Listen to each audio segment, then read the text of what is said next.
Welcome. My name is Shamtoli Haq. I am the editor of Law at the Margins.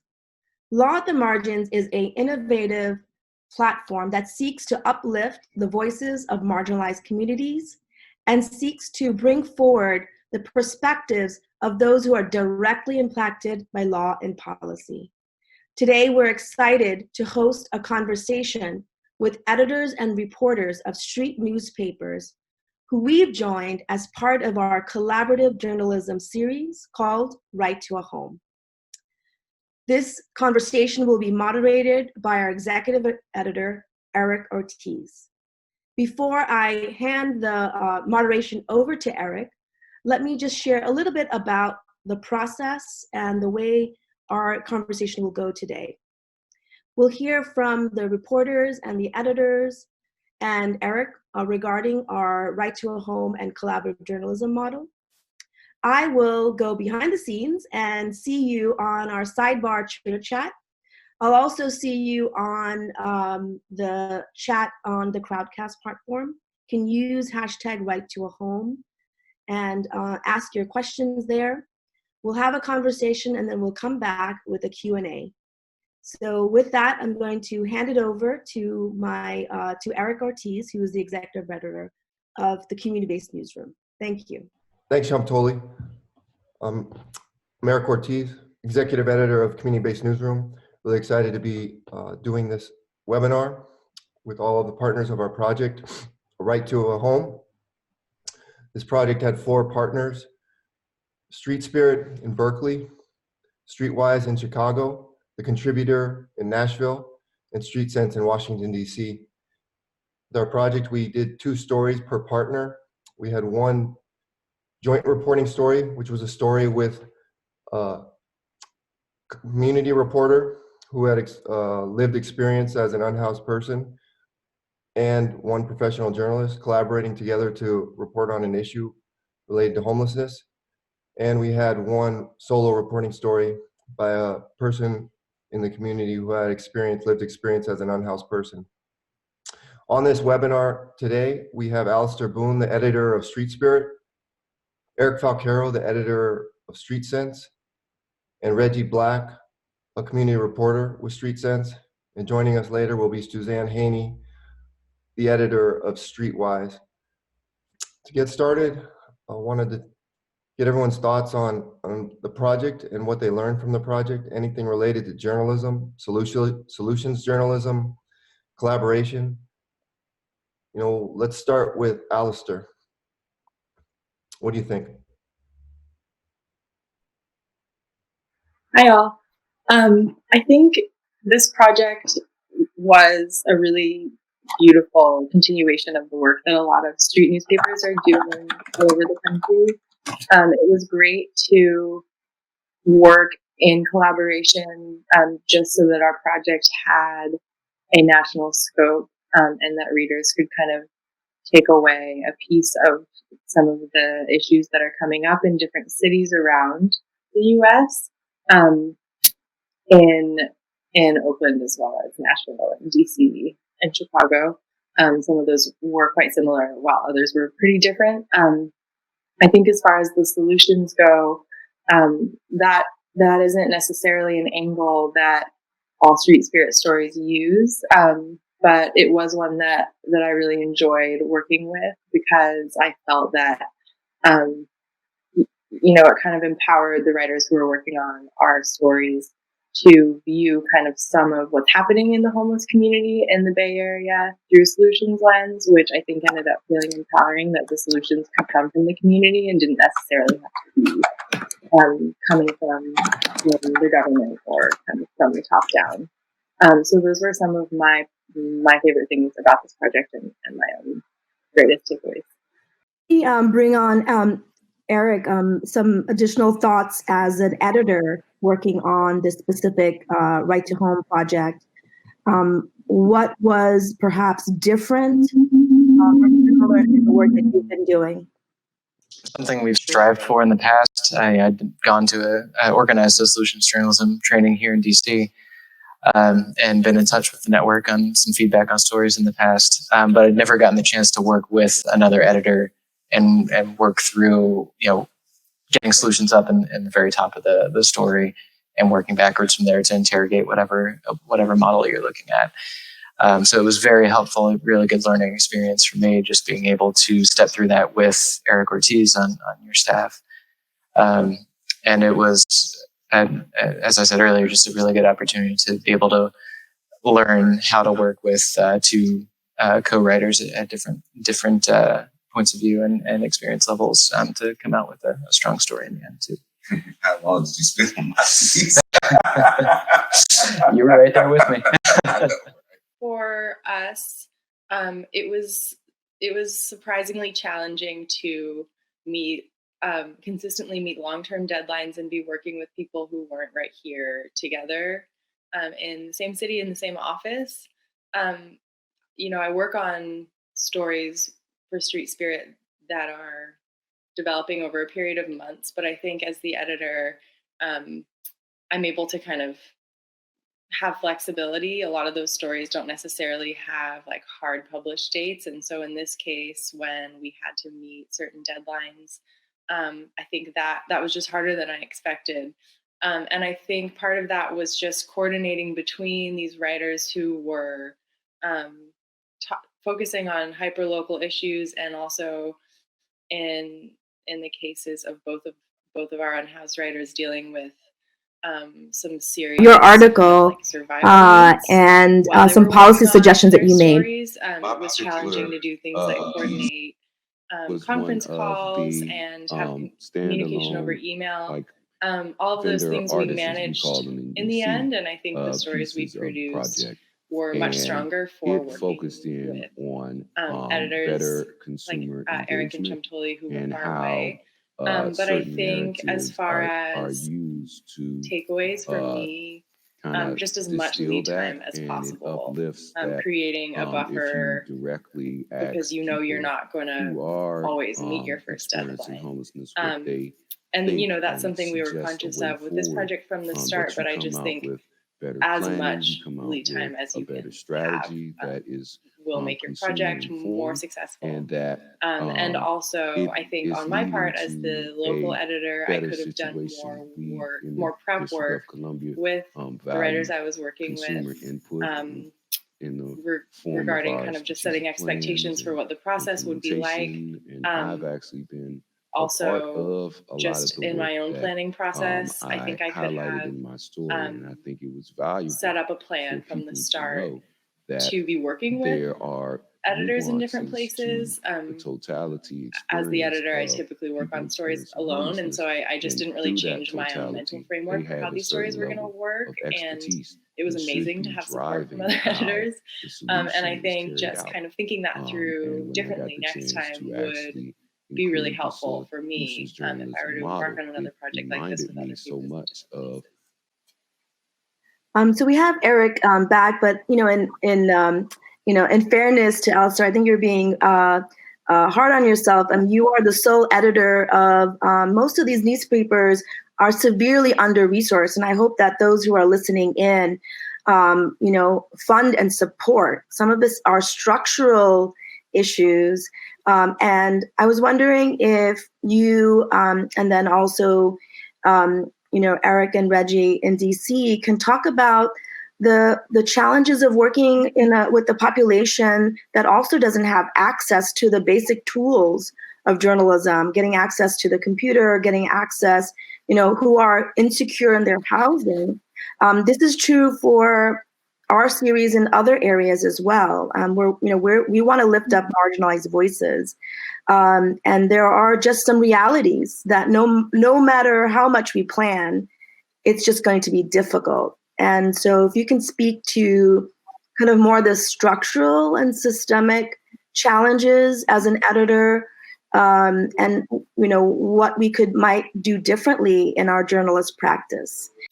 I guess first I want to say I'm just consistently blown away by the quality of journalism that Unhoused people produce for Street Spirit in the East Bay. I think I always try to create as much flexibility as possible when I give assignments, and a lot of the time that's not necessary. People are able to just like go out there and ask questions, do reporting, or take some time to reflect and write about their personal experiences.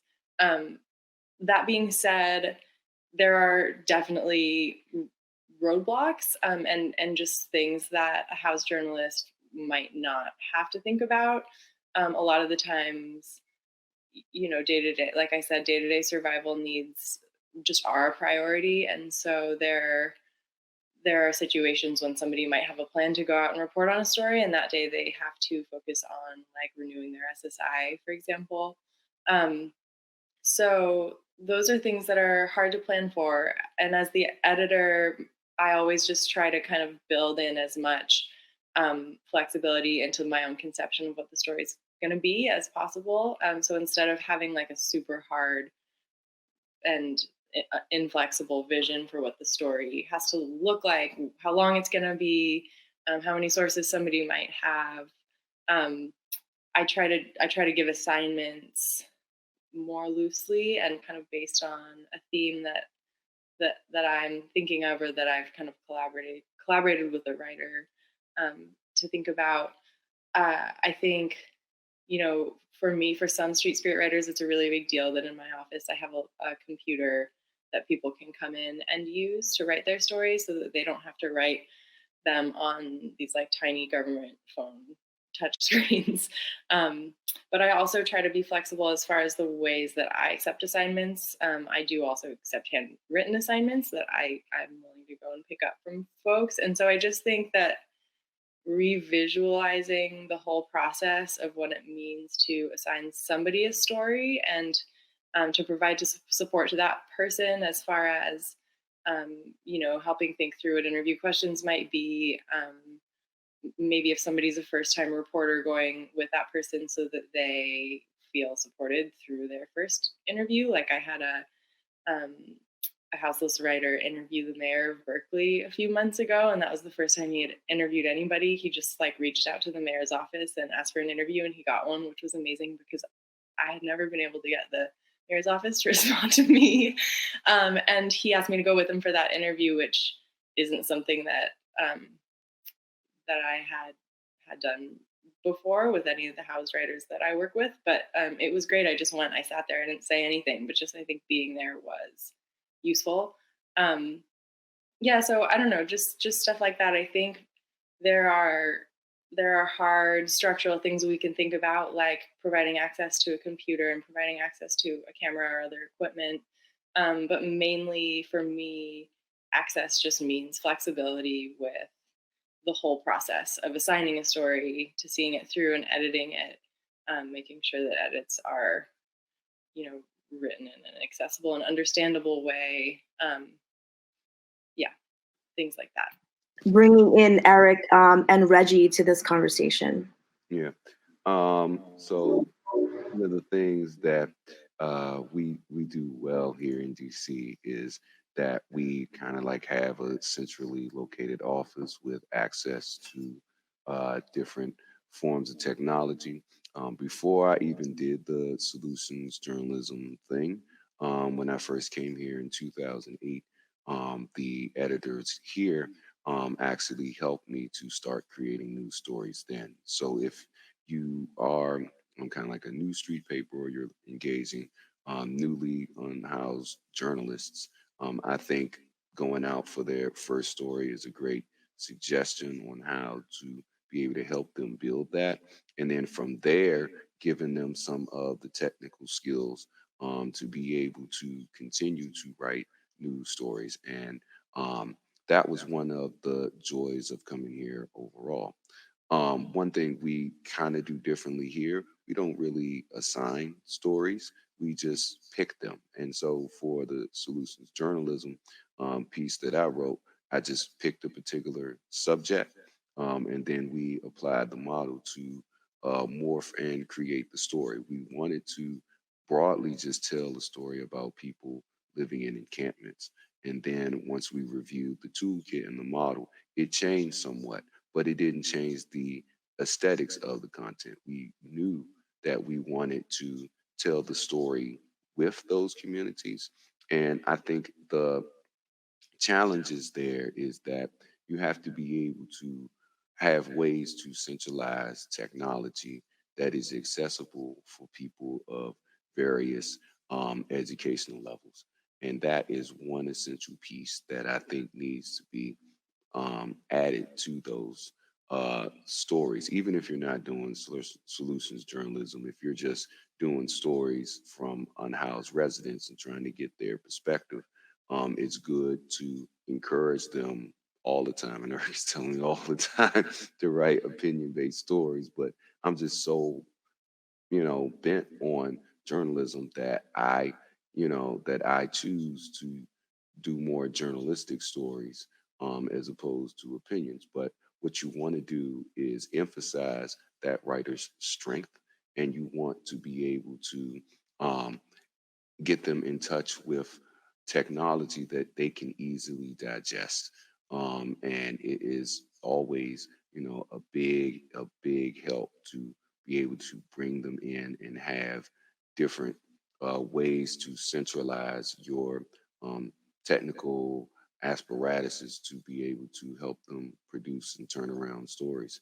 I think using some of maybe your volunteer staff, I've worked with numerous interns myself collaboratively on different stories, and I think involving them to that level, you should regularly pair some of your housed reporters with people who are unhoused and have them build that relationship, because not only could you turn around great stories that way, you can also use that as a tool to help that person get into housing too, because that person knows them and they're able to speak to their character, their work ethic, and they become friends or associates.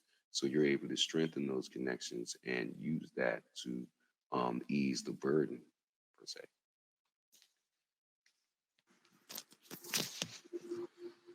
And I'd just underscore the infrastructure and the flexibility issues that were already brought up. We were very lucky that we had, several computers donated to us. So we have workstations folks can come in and use as long as their schedule fits our operating hours, which isn't always the case. Like Alistair mentioned, we take handwritten submissions. I get submissions through text message that have been dictated. We've gotten submissions through Facebook Messenger. I've trained folks often actually on being able to dictate if you have an email app there and be able to forward in submissions. So trying to work flexibly with folks to meet them where they're at as far as what's possible, but also to work on skill building and providing other resources too, to be able to improve folks' options as well as to be able to accept information and work however it can come in, because that's how we get some of our strongest stories. Can I also just add that I think a lack of confidence is implicit in these structural inequalities. And so having the ability to sit down with a first-time writer and encourage them as they're working on the product, if they can come in and have an office space, is a huge deal for some people. Other people, that's not so much the case, but I definitely have worked with first-time writers who come in and they want to submit, but they don't know if they're going to be able to communicate the story they have to share in writing. Like writing itself is not always accessible. So either being able to kind of encourage someone through the process by reminding them that, the story they have is worth telling, and even sometimes kind of letting somebody dictate to you as you type their experience down word for word, I found is a great way to kind of encourage folks who aren't used to narrating or, like putting their experiences down on paper. I think it can be exciting to see something you've thought or said out loud on paper, even if you aren't the one to actually write it down. I think that can be a great way to kind of get people excited and feeling empowered to continue working on their writing and continue submitting to the paper. Great. I'm going to hand it over to Eric to kind of continue with the conversation. Just 2 points that struck me, from Reggie's point about having a housed and unhoused reporter. I think that's essentially the the community-based newsrooms model. It's collaborative journalism, which is to build those relationships and to engage in those partnerships. And so that's, I think, something that we're committed to in different issue areas. We've seen the similar challenges around incarcerated writers as well, in terms of letters that I've gotten, and then I type it up and send it back because of the restrictions in terms of Department of Corrections. And I think we can overcome that. And, secondly, to Alistair's point about everyone, we're committed, that everyone does have a story. That's the premise of community-based newsroom. So, with that, I'm gonna have Eric sort of take over in terms of discussion. And for those of you who are online, join me on the chat with your questions and comments.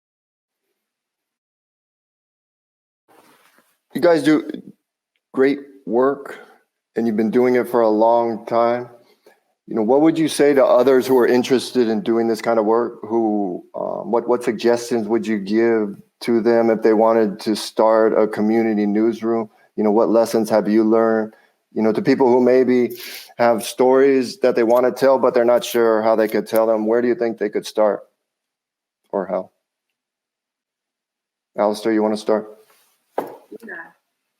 I think if you're interested in starting a street newspaper, community newsroom, you should just start in the community. I get a lot of professional journalists who work for mainstream outlets reaching out and asking me to introduce them to community members who they want to write about or who they want to interview on background. And I'm always happy to do that, but also all I'm doing in that situation is making a connection, introducing one person to another person. And I think it can feel intimidating if you're a housed journalist who doesn't have experience with homelessness to get engaged with the community, just because of the structural disconnect that we have with our unhoused neighbors, and with this concept in society that that unhoused people are like this separate group. Of course, I don't believe that that's true in the slightest, and I think it's as easy as just kind of starting to introduce yourself to people in the community. I always just want to encourage people that's something anyone can do, and just having conversations with folks about their own lived experience is the most important guide for how to start a newspaper or a source of media about homelessness, if that's what you're interested in. Same goes for any other community you might want to be producing media about. For me as the editor, I see my role as very much in the background and just kind of like elevating experiences that people are living in the community. And so for me, the most important thing is just maintaining a really strong relationship with the community that Street Spirit is supposed to serve. Yeah, I'd similarly say that, it starts with a conversation, right? With building relationships and with listening to people. If you're starting from the ground up, that's how you're going to find the issues that you need to be writing about, is by listening to community members. And with individual writers, that's how most of our articles start. And that's how most people start writing for us, is a conversation about what's going on in their lives, and then saying, like, I really wish you'd write that down, and highlighting a key statement that person said. And then following up too, because you mentioned issues of confidence, or maybe not taking something seriously earlier. Just circling back and saying, I really meant what I said. I think you should write that article. That's going to affect people. It just comes down to that element of listening. And we try and see ourselves, both our pages and events we do, as building community, as creating a space for dialogue. Between in the unique street paper model, between our vendors and our writers and their customers. They're meeting folks on a street corner when they're making a paper sale. They're building a network. They're building a relationship. They're building community there between housed and unhoused folks. But also, the community within our group of writers here at the paper, the community of other customers and readers out external to Street Sense. We just see ourselves as a central place to continue conversations about these issues. Yeah, I just want to echo some of what Eric said. And one of the things, and I believe this is kind of how Street Sense got started in the first place, is that people were looking around the community and saying, what's missing? And that one of those things was essentially a street paper. Why isn't there one in the nation's capital? And so it kind of started from there. But if you're looking to, start something as a community newsroom or some way of getting out information, I think that's where you start, by looking at the particular issue and what's missing, and how can that be augmented and reported on and presented in a way that empowers affected populations of that particular issue. Specifically with homelessness, we try to encourage our peers here to become writers, and having content in the paper and having that free avenue of publication is one thing I found valuable. When I came to Street Sense, it was already an established newspaper, and that was, the first thing you hear straight out of training on how to vend the paper is that, we publish your content. We would like for you to write for us, whether that's poetry or that's opinion. Me personally, I do my own studies of the paper, and that is something they encourage in training too. Take a read of it and see what's there. I saw that people like myself who were experiencing homelessness were writing the news. They were the ones up front on pages 2, 3, 4 of the paper. So if you encourage your writers to do stories that will appear earlier in your publication, it gives them even more confidence, because people don't have to wait to see that content, and it gives them a little bit of bragging rights. And I think you want to be able to empower affected populations in that way, give them a way to, tout and toot their own horn in a positive, effective way, where they can build relationships with not just the editors and reporters they're working with, but the people that are reading and consuming that content, because those people, again, are, to me, in my view, essential to eventually helping that person on the other end of things.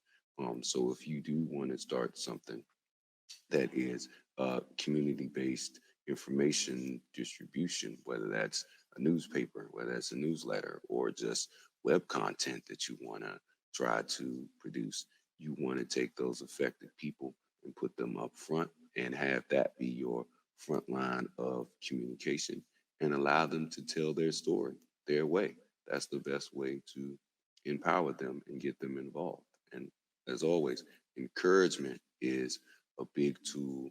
And one thing we do here is we've always had a facilitated writers group. So I think a suggestion is, when you get started, bring in some of your dedicated members that have experience in some form of writing or journalism, and have a writers group. We used to actually, the thing to draw us in was that we offered a small meal, some snacks, something that is essential to those basic survivor needs Ms. Boone alluded to.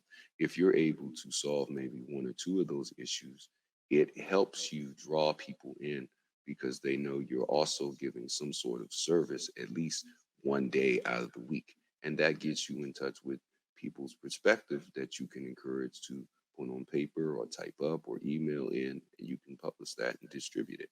So I think that's a good way to go. That's great. One point I want to discuss about this project. One part was telling the story, about the issues that are impacting the homeless. The other aspect was, taking action to help change the policy to end homelessness is the goal of this series, the ultimate goal. How do we go about helping unhoused people, advocates of the homeless be part of the policy discussions? How do we move that forward? Alistair, what do you think? I think those groups have done a really good job at creating community amongst themselves so that it's not only a group of like-minded people who want to change policy, but it's also a group of people who, for the most part, like being around each other and who are kind of meeting on a consistent basis so that they are building up schedule and routine.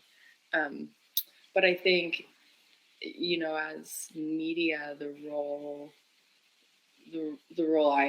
I see myself as playing is just kind of making sure that those groups that exist have access to up-to-date information. As media, you have the unique position of, there's like precedent for you to be in conversation with politicians and people in power. And so using that role to collect information and share it and not think about the story as kind of the end all be all, but thinking about the information that you have to share with the folks in your community who are doing the legwork of trying to write new policies and do research on the ground. I think of that as a very symbiotic relationship. I get a lot of information from groups who are working on policy change, and I also hope that I'm able to provide them with some tangible information and access to information. I think it's really all about kind of creating community wherever you are, creating community with the people for whom policy needs to change, and letting those voices really guide the changes that you're advocating for is a really big deal as well. But Eric and Reggie, what do you think about that? Yeah, I think that DC has a lot of unique avenues where folks with lived experience are incorporated that Reggie can say a lot more about than I can. So I'm going to let him do that. But building off of what Alistair said, I think that public service information gathering role is crucial. I think the media is also uniquely positioned to always make sure the concerns of people with lived experience are heard. I think a lot of stories are written about policies that never go out and find someone that's going to be affected by it to hear how that policy is really going to change their lives in any way, positive or negative, if at all. And so that's something that we train all of our writers to do here, and that's the whole premise of Street Papers, is elevating the voices of people with lived experience. So I think more of our colleagues in other media could do that more consistently. That's something we don't always hit the mark on, but that we put a lot of effort into trying to do. And I think that's one of the biggest things the media can do is when folks are not able to get in the room with that position and power, that we're still doing our due diligence to be out there and hear what those concerns are and make sure that they're spoken to. Great. So we are joined by Suzanne Haney, who's the editor of Streetwise in Chicago. And so I just wanted to give her an opportunity. As Eric mentioned, the Right to a Home project was a collaboration with 4 street newspapers in Oakland, Chicago, DC, and Nashville. And so, Suzanne, maybe if you can, in your comment, sort of also, I know you've been listening in, talk about the Chicago experience and some of the questions that we've been hearing in Oakland and in DC, and then sort of get you up to speed about how do we transition to policy. The main concern we're wondering is how do we measure success? Well, that's something the writer said to me, and I think that's interesting. How do we measure success of this story? Do we measure it by the vendors, unhoused people being writers, or do we measure with feedback from the audience or sales or what? And as far as experience goes, I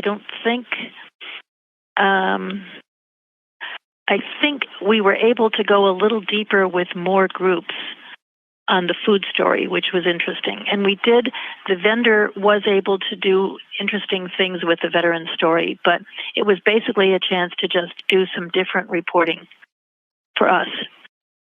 So can you give us a little bit of a background on the veteran story? Why do you think, what were some challenges in getting to perhaps a deeper story with the vendor or the unhoused reporter? And those who are listening, the way that this project worked, that each newspaper had two stories. One was what we called a solo, which was done by an unhoused reporter. And then a second story was a joint reporting with a housed or a formally trained journalist and a community reporter. So with a total of 8 stories. So maybe, Suzanne, if you can share what were some of the challenges that you experienced that perhaps didn't allow the unhoused reporter to maybe go into much detail and depth. I think others have talked about challenges. The difficulty is the unhoused reporter is dealing with his own issues of survival, trying to make money to live. And so it was just like, how do you fit in reporting too?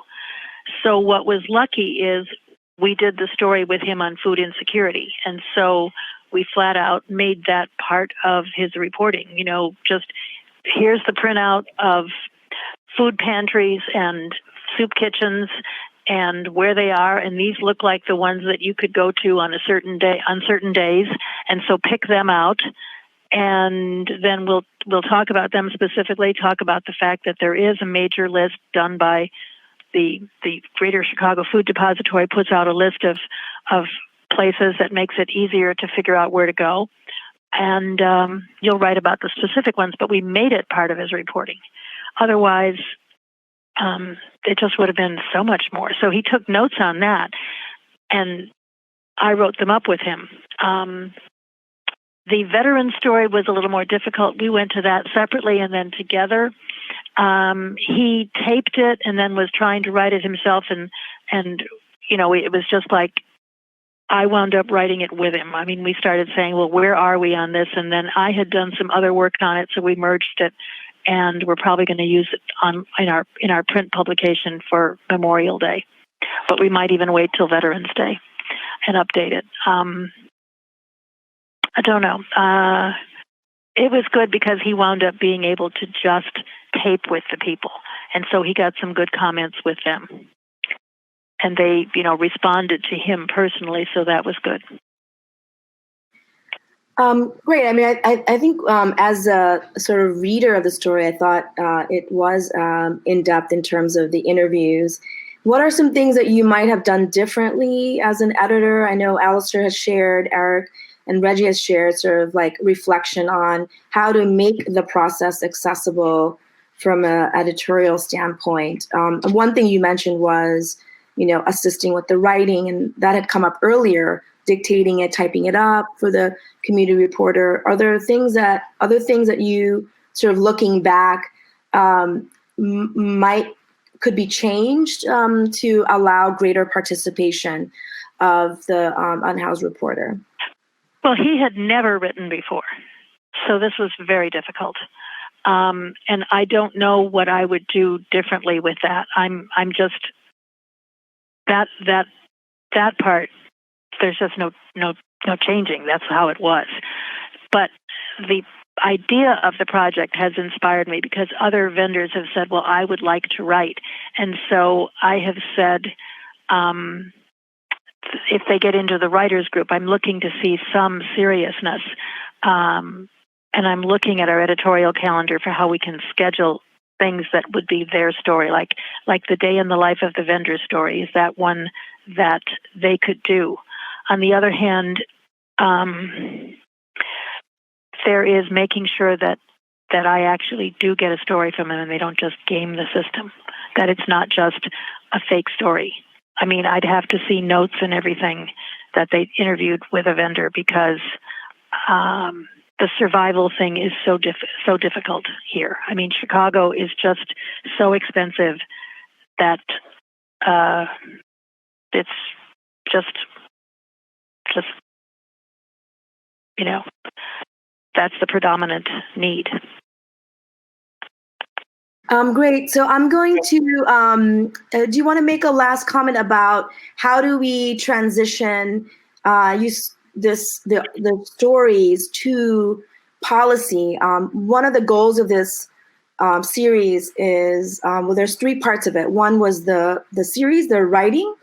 The second is this webinar reflecting what we could do moving forward. And then the third is having smaller events in the locality to engage on the articles. So that's the community engagement piece that we're hoping to do through June. Can you comment on policy, and then I'll bring in our other speakers and probably shift you back to sort of listening mode, because we can have 4 screens at a time. But maybe if you can kind of close with the policy suggestions. I thought we were doing a questionnaire asking for a specific policy. I thought we were all signing on to something, asking for more housing. I thought that was a good idea, putting some weight behind it. Yeah, and definitely. So one of the proposals was to have a petition that we can then ask individuals to sign on. That would be really coming from the newspapers, meaning Law at the Margins is a platform. We don't feel comfortable to like push forward policy proposals. We're not on the ground to do that, but we can maybe shift to that. So one of the ideas that you're suggesting then is maybe to push forward a petition. Let me get others, Alistar and Reggie and Eric, to comment on concrete policy proposals. Suzanne, thanks for joining in, via the phone call. I'm going to bring Eric Ortiz back onto the screen, but again, maybe Alistar, you can start with back to the policy question. Concretely, what can we do now? I think Suzanne asked us a really important question. Is writing the story enough? Do we just stop there? What's next steps for us? I think writing the story plays a role. I don't think should be considered the end goal. As far as concrete policy proposals, I think anything that meets people where they are and is grounded in kind of community needs and desires that the community has voiced are all good policies. Here in the Bay Area, a lot of unhoused people and advocates are advocating for policies like sanctioned encampments or kind of villages of tiny homes that are built by community members. There have also been some interesting moves towards kind of like sanctioned RV sites where folks who live in RVs can live without being harassed and asked to move. Those are all things that seem like good policy directions to move in. Unlike forcing somebody to leave their tent and move into a shelter where they can't store their belongings and where they have to leave after the night. Those community-based policy changes are ones that would work with people that recognize the community's own expertise in solving this issue and in the needs that they have for changing their situation. I think those are the kinds of solutions that need to be advocated for, and what those solutions look like will depend on what the community says.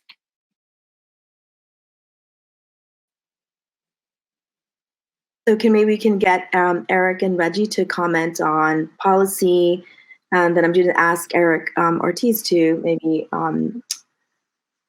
kind of moderate that conversation. So policy proposals, and specifically, what could a platform like Law at the Margins, like I said, we're not going to, we don't have the capacity, nor do we necessarily believe that we should be the persons articulating the policy. We're a facilitator and a hub of that. So how might we support your efforts?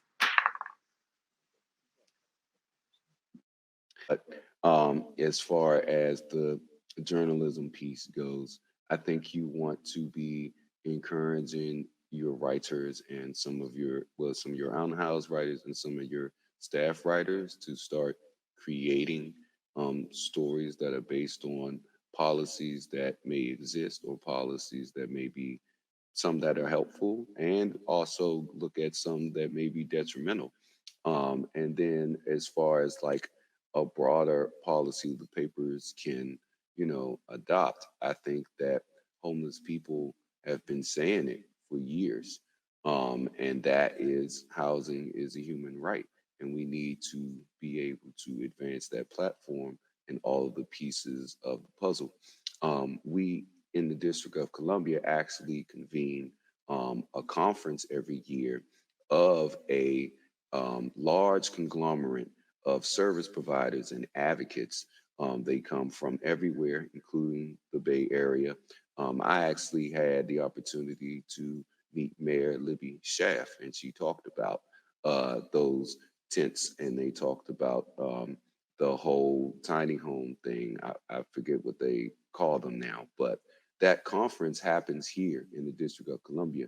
And one thing that we do, we actually engage with the organization that convenes that conference, and we try to get a number of press passes for our unhoused reporters to go there and follow policy tracks. And that is a good way for all of the papers and Law at the Margins to engage. You can actually have a collaborative thing.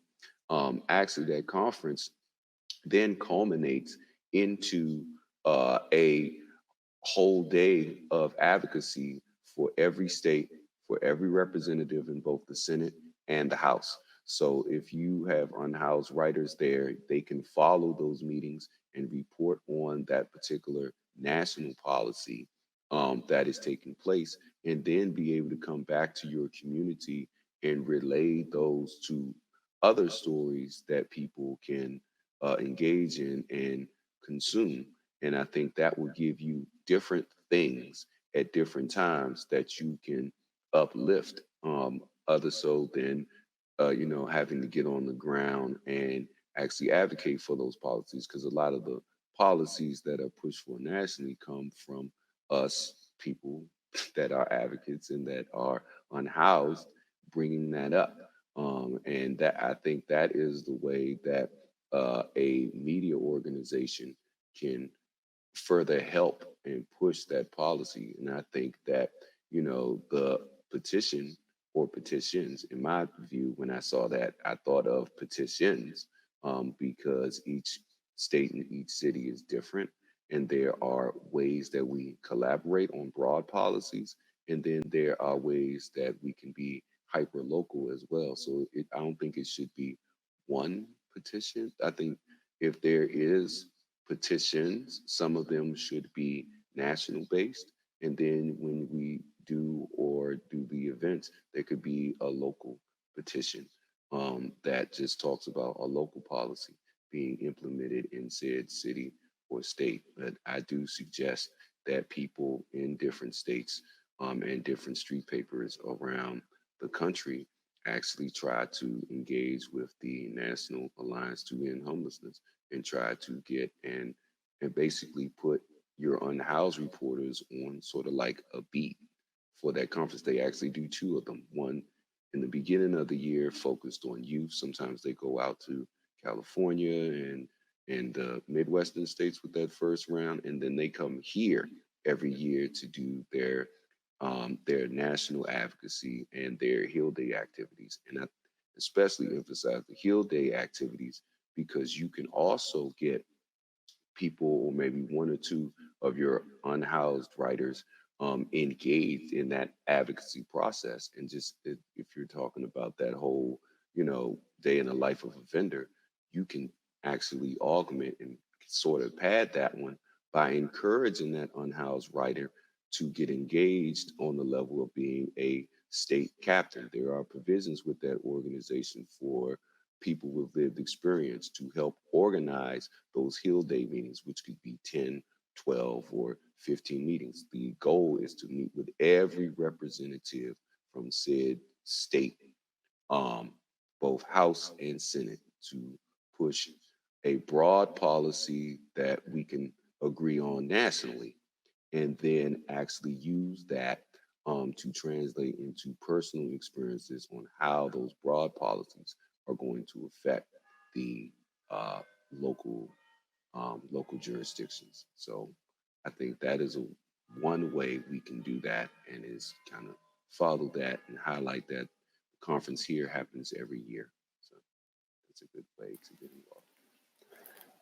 I think that's a brilliant idea. I just want to spotlight that and lift it up, because why aren't more people listening to the people who are impacted? In this case, the unhoused, the homeless, the people who are making the policy oftentimes have no experience being homeless, but they're the ones who are coming up with the solutions. And as part of that solution process, they're often not even listening to people who are homeless or have experience living on the streets. How do we change that? That's the key. And I think what Reggie just said is a great idea. But I think the key is getting more people to hear this, this idea. So I'm just curious, how was this project, what was the response to this project from your audience, in Washington, D.C. for Streetsen, for Street Spirit and Bay Area? This is kind of a new project, it's different from your day-to-day work. Was there anything that you heard from people that you'd like to share? I think the reach of this project, I think this project reached more people than some other Street Spirit stories do. And with both of the stories we did, I heard back from community members who were moved to get involved. We had a story written by a unsheltered youth, and I know that a couple people reached out hoping to kind of engage with him in some way. The same was true for the other story. The other story spotlighted an organization in Oakland that is kind of building guerrilla housing out in the community for unsheltered people, and they had a big build day a couple weeks after our story, and I think that our story kind of helped. I think they used our story to help engage the community and inform the community about the work they were doing, and I know they had a huge turnout for that event, which definitely wasn't just a product of our story, but I think it was useful in the end to help kind of share the context and information about the work they do. I think also the solutions angle is one that makes these stories feel more accessible.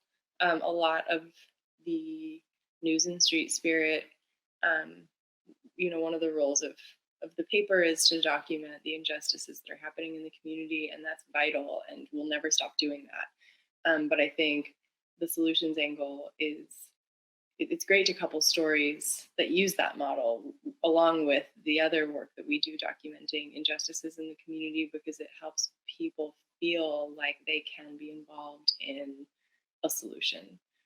It helps people feel less hopeless, and so I think both are crucial. And I definitely saw that using this model, I think we reached people who might not be as moved to engage with the other kinds of journalism that we produce.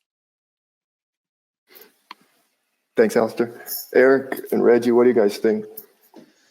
Yeah, sort of jumping back to what Reggie said for a moment. I don't see our newsroom as being in place that's generating petitions or advocating for folks to sign on to a particular solution. But as part of the response and how we built around this reporting, I've been working pretty diligently to try and organize town halls and engagement events like you're describing. And so taking responsibility as a news outlet to create community and to bring folks with different backgrounds into a room and to listen to each other. We held 2 forums in the community where the encampments we were focusing on in our stories were at a service provider in that area. inviting policymakers and city leaders, inviting folks, the residents from the encampments, panelists included 2 of our reporters, one of them being Reggie. And these are all sources that we wouldn't have had, connections we wouldn't have had we not been out there doing the reporting for several months on this project. And I think it's incumbent on us to, like you say, writing the story is not enough, but holding folks to account to, come in and discuss that work and to meet the folks that are impacted, and to try and provide a venue where those individual solutions, as was said earlier, I don't think it's any one solution necessarily, but being able to work together as a community to come to those solutions. We're organizing small breakout sessions, workout groups to get these folks from housed residents, unhoused residents, policymakers, et cetera, to sit down and figure out what's going to work with them and how can they contribute to that solution. And I think more of that is necessary. We've just been lucky to benefit from a mentor and some support from the American Press Institute to be able to do this organization and have the capacity to do this. But I think it's really changed between the solutions reporting that we've done here and seeing the results of bringing people together in person like that has really changed our outlook on how to move forward and how we can affect change without, at least from the news side, us leading the charge in advocacy. That's not our role. But I think we can still bring people together and bring space for multiple viewpoints and experiences to work towards a solution.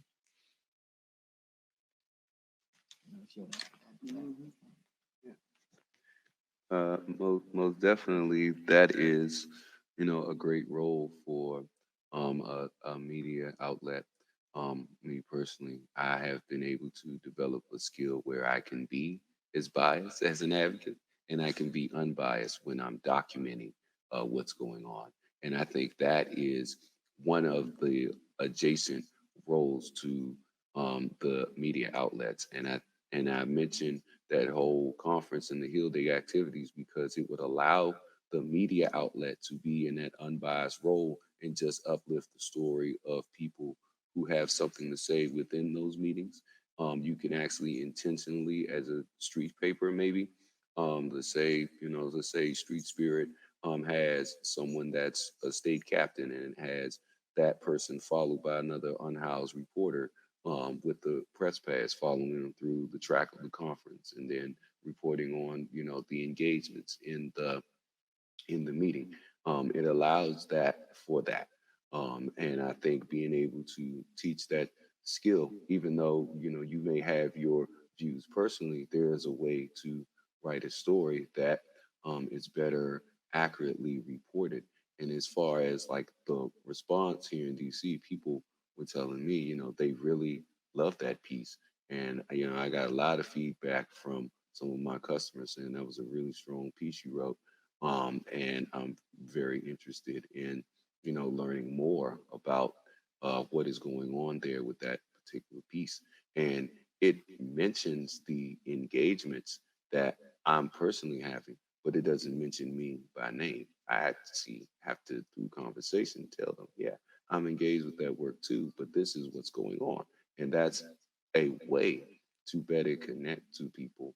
And I think that's just the start of how to dovetail those responses to the stories that may come out of more engagements like this. And, I think doing this more will help to advance more of and explore more of the solutions in a way that will engage everybody, including policymakers, and get people that are affected, a way to get to them because traditionally they don't have power over narratives. And I think this is a way to give power back to a community that mostly has narratives just thrown at them, and and people's views and perception are swayed by those narratives that unfortunately traditional media engages in. And I think we need to be able to produce a model that is able to give power and control over that narrative back to those affected populations. I think that is something that is essential into getting any of the solutions we highlight. They have to be able to control the narrative around how are those things going.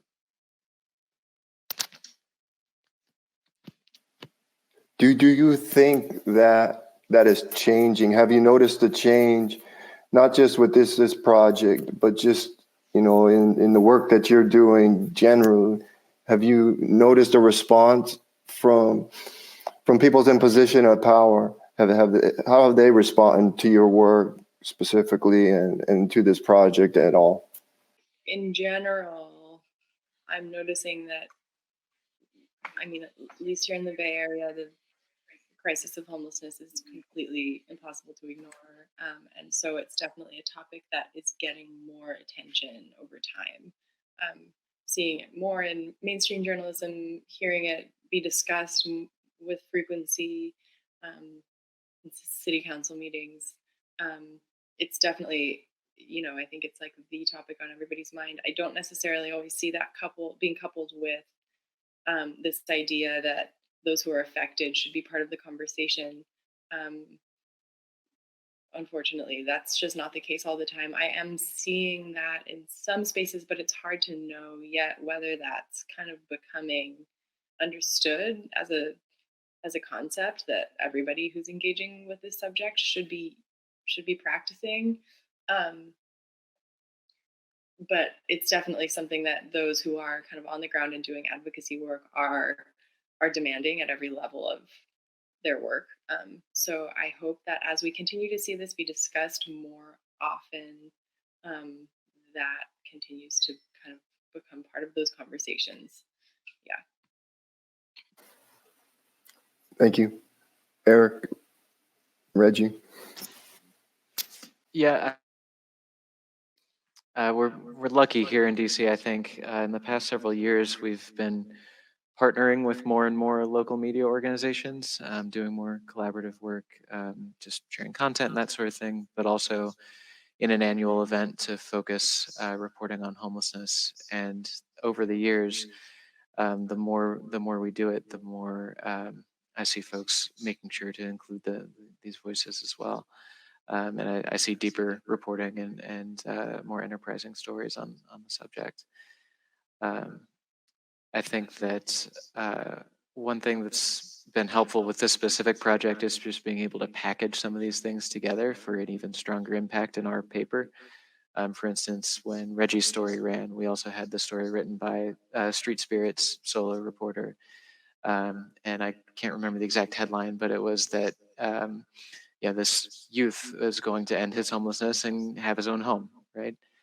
And that dovetailed perfectly with Reggie's story about folks with lived experience needing to be part of the solution and leading to themselves and others ending their own homelessness and that in broader society.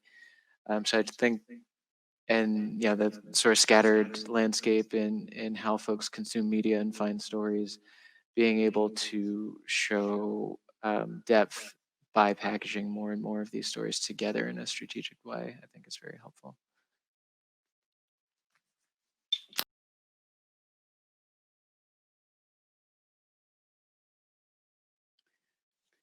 I think through a lot of the adjacent work that I normally do, I'm able to just apply any media I create and to advance that work. But specifically, last night there was a public hearing again about the same issue, and I was able to use the solutions journalism story to put on public record something that we're able to use as a tool and have that be in a public setting where, this is some of the response.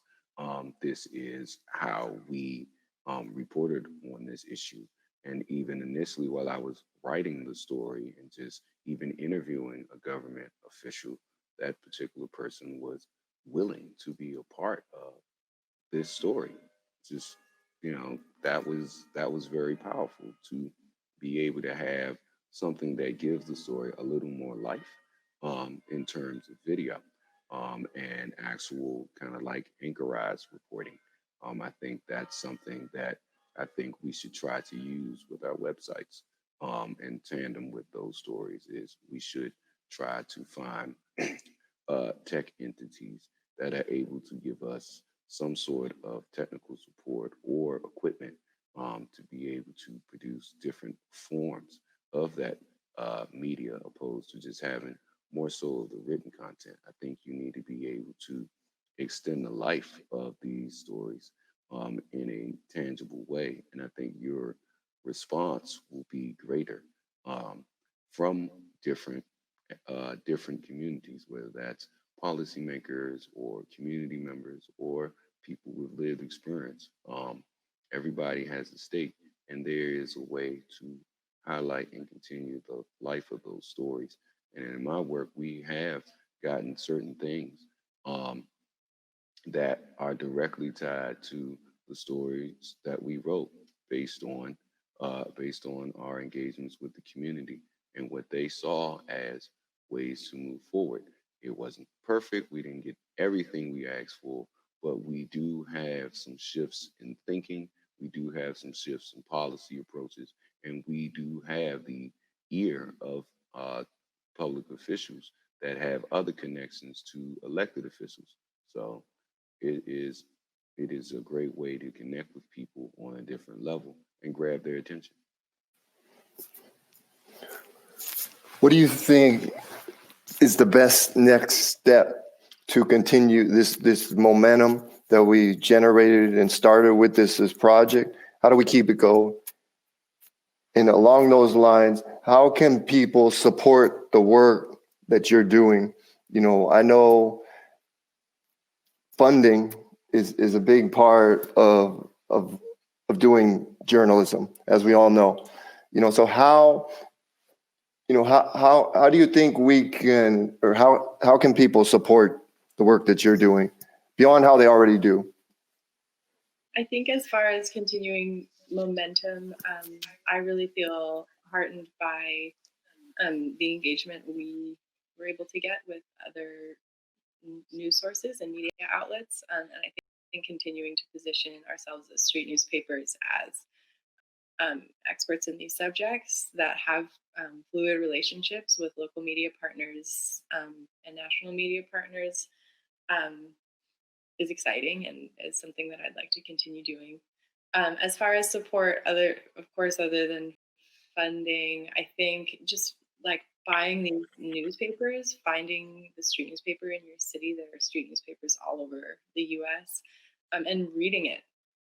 I can't tell you how many vendors say that people just pay them and then don't read the paper. And I of course advocate for supporting all of our vendors, but I think, you know, just taking some time out of your day to read the newspapers that these writers are working really hard to contribute to is a big way that you could support us, encouraging your friends to buy the paper and to read it. Something I'm always trying to engage more of.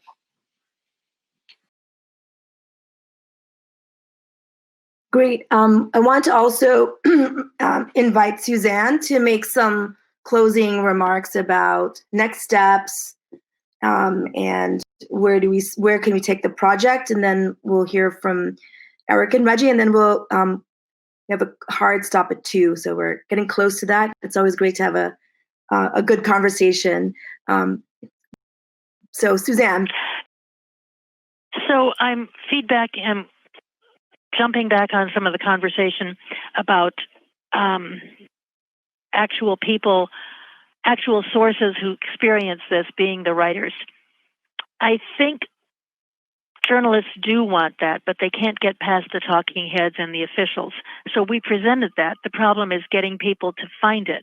And I'm wondering if we can submit our story to the wire services or somehow interest some of the large platforms about interviewing us about what we've done.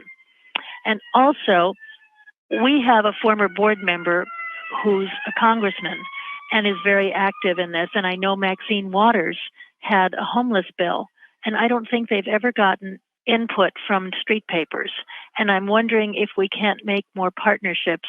I'm piggybacking on what the person said about, covering hearings at the Hill and stuff. I'm just thinking we need to loop ourselves in with some of these people so that when they actually need someone who's experienced what they think they're writing about in the bill, they can get this kind of testimony, or we can find someone for them who gets this kind of testimony. So that's the kind of thing I'm thinking about. So that's that. Great, Suzanne, thank you so much. I'm gonna bring Eric Ortiz back on, but I wanna just before I do that, because you're both been swapping in terms of screen time. I want to thank Streetwise immensely for being one of our partners. Moving forward, we're looking forward to the next step is an event to really to use Reggie's phrase, extend the shelf life of these articles. And so we're deeply honored at Law at the Margins to collaborate with you, Suzanne. And so we'll loop back on some of these great ideas. So I'm going to close first, like I said, Reggie and Eric, next steps, and then bring in Eric Ortiz, and then we'll close for today. But I'm sure our work will continue. Just to keep it brief, I think as far as supporting us and next steps, outside of funding, the biggest thing, and outside of course, buy the paper, read the paper. It's a mantra that a lot of our writers have to say. We have the same issue that Alistair described. Mm-hmm. But I think also volunteering. This was the first opportunity we had to pay any of our writers by working on this project, and we're hoping to build off of it to do that more. Mm-hmm. But volunteering to develop the writing and to make sure that the paper shines, the product shines, so people are interested and take the time to read it, I think is crucial. And that's something that you don't have to be able to provide funding. You just need to find the time and share some, build community and share some of your skills. So I think that's the best way that you could also support a paper. And I want to leave time for Reggie. So one clarification to that. I actually, if you go on Street Citizens website, I actually have an extensive interview with Maxine Waters myself. And we talked about that bill. So just to show you, we've been working on that. A next step that we are actually engaging in the District of Columbia, where we could highlight some of this at our event, is I was able to propose a new piece to our strategic plan. And it talks about providing leadership on creating a right to housing in the country.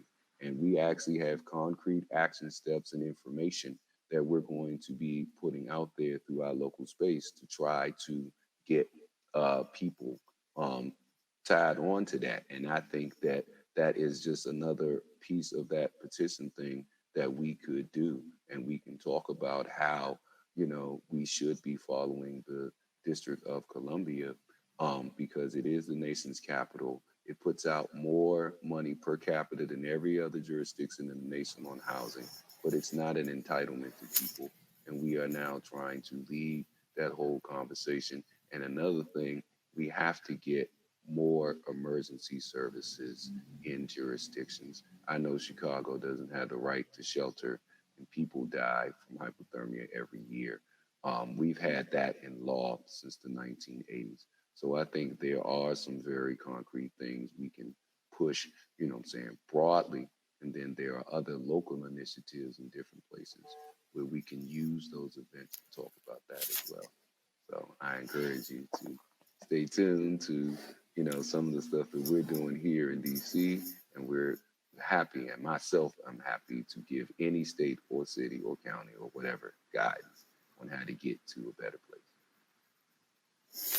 And I do want to emphasize, we also, with our consumer engagement work group, we also do have financial incentives for consumers to give input to our continuum of care board. So that's just another thing we want to try to model out, that if they are going to participate because they are in survival mode, when we reach out to philanthropists and stuff like that, we must get people to sign on to, okay, that work is valuable and you want to monetize it, because that's what they need. money, and we got to get it in affected people's hands.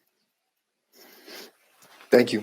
Before we close here, I just want to say thank you to all of our partners who participated in this project, starting with Alistair Boone of Street Spirit, Eric Valcaro, Reggie Black, and the whole Street Senses team, Suzanne at Streetwise, and the team with the contributor.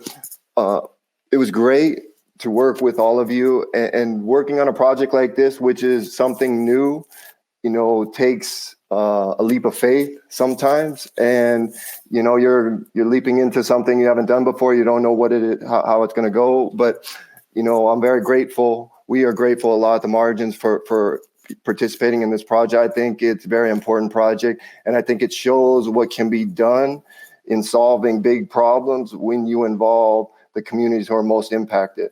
And that's the whole idea behind community-based newsroom, is working with the people who are impacted, tell their stories, and then lead to social change and to make real world changes that help people in their day-to-day lives. Homelessness is one of the biggest problems in the world, in the United States for sure, and it affects hundreds of thousands of people. We want to help come up with solutions to those issues, and I think we're at a great starting point with our project, and we're going to keep it going until we get some real solutions. So thank you all.